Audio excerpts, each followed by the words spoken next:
Hey everybody, it's Check the Effects coming at you with another Minecraft tutorial, and today we're going to be going over a concealable version of the cannon. That's the one that launches fireworks horizontally. So without further ado, let's get to the tutorial. So here we have an ordinary looking stone wall, or is it? Looks like here we have a little lever with some redstone. Let's go ahead and flip the lever and see what happens.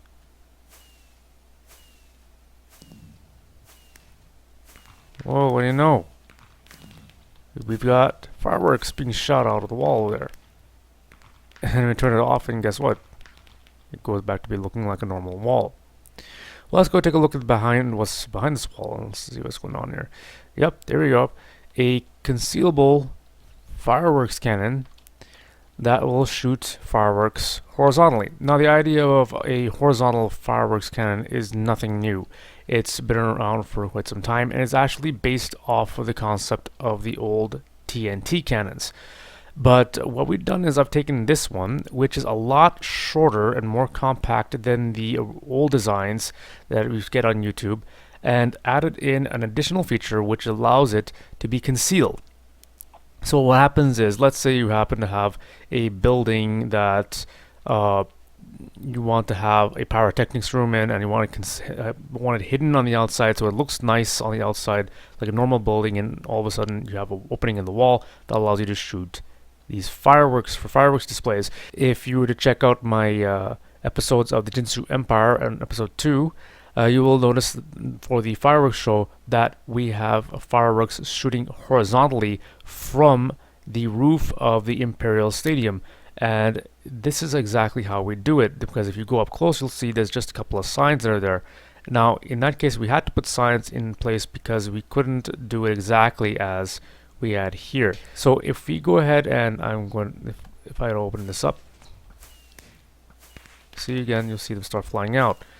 So what happens here? So we have a little lever here in the back just to show you exactly what's going on. You don't have to have a lever out there.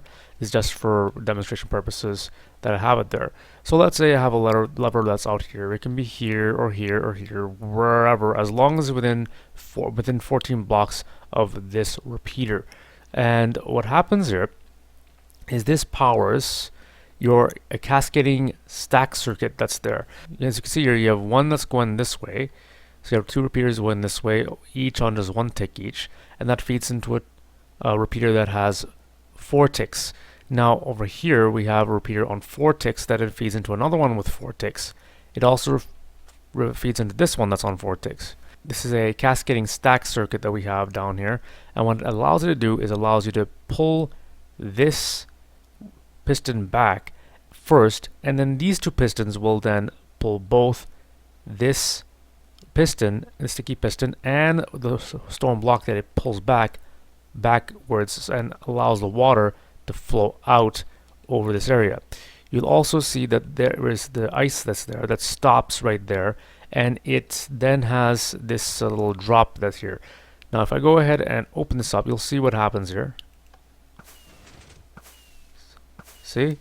So the water comes and drops there, and that's why you don't have the water coming out all the way over here. It's just because it's stopped right there by that sudden drop. So if I go ahead and put this close there, and the moment you put that back, guess what? The water gets stopped, and also so do the fireworks. Now, because you got this little thing here where you have a block that feeds into a redstone torch, and above that you have another block with another redstone torch, and this feeds into a comparator clock.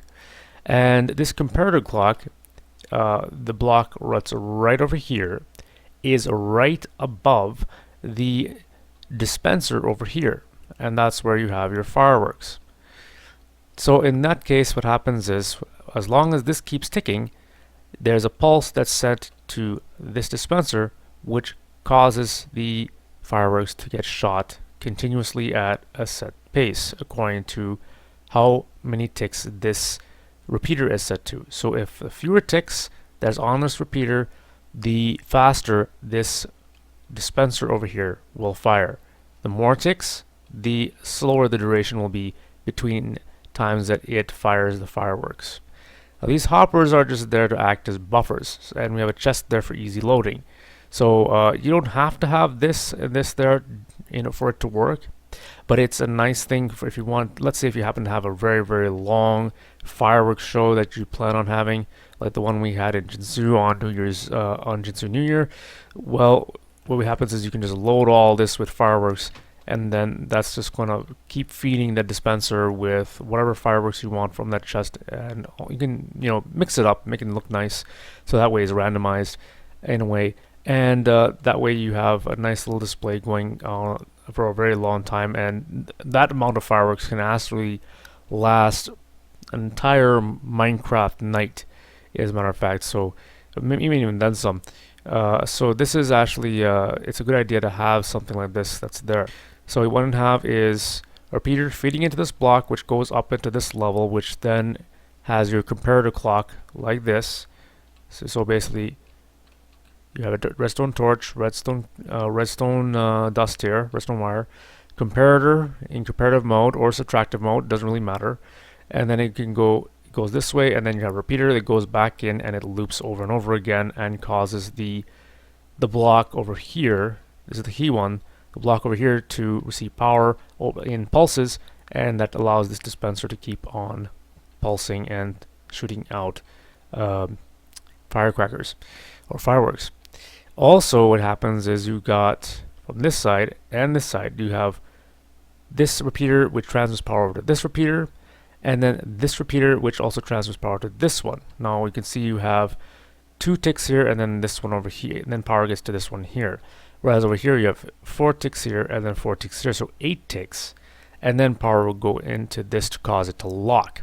Okay, and then you also have 4 ticks going into this one, which then feeds into an inverter over here, which is basically a block with a redstone torch attached to it, and that feeds power into this block, which then causes this sticky piston to extend. Now you also have a redstone wire that goes up here, and you have a repeater over here which causes this one to also extend. And the reason why we want to have the repeater there is to make sure that you have a 1 tick delay from when it hits this piston, and also when it hits this piston, because you want to make sure that that stone is retracted by this sticky piston and at the proper time.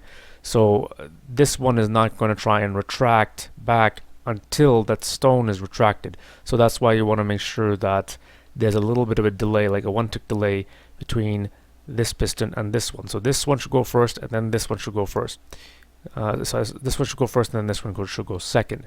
Okay, so and overall they should go like this. So when they are retracting, what happens is this one should retract first, then this one should retract second, this one will retract third. When they are pushing out or extending, they should go with this one pushing out first, then this one pushing out second, and this one pushing out third. So using a cascading stack circuit is ideal for this particular situation, with a little bit of a delay over here as well.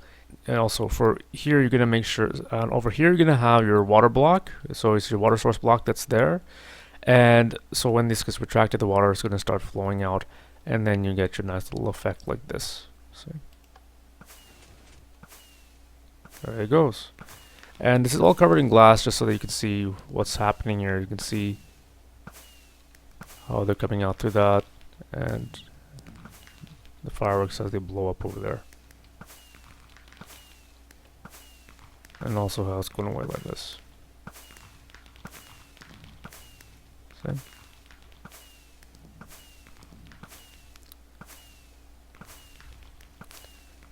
And that's your tire mechanism. So see, there's your latch. So here we are at the Imperial Stadium in the Jinsu Empire on Paradise Realms. And you can see this is the stadium that me and a few other people have built here on in the Jinsu Empire. And if you look closely here, you'll see 2 signs on either side of the roof here. And also on top, you also have these fireworks these dispensers there that we use for fireworks that are going up. Now, as far as this side here, you can only see the 2 signs there. There's nothing really, significant about that. But if I go ahead and go inside, I'll show you exactly why we have those two signs there. So here we have the pyrotechnics room, pyrotechnics machine room, and we have a little sign with a light there to say when the fireworks are active. And if we go inside, you can see we have a very cramped space for to put all these fireworks in. The mechanics of the machines, or the mechanics for it, and it's a little bit different from what we had shown you in creative mode on single player, because this one, what it does is it's taken the existing the original fireworks display, which was just these dispensers with this little simple mechanism there, and what it does is it's taken that for the fire mechanism on the dispenser. Same idea, you still have a pulse going in here.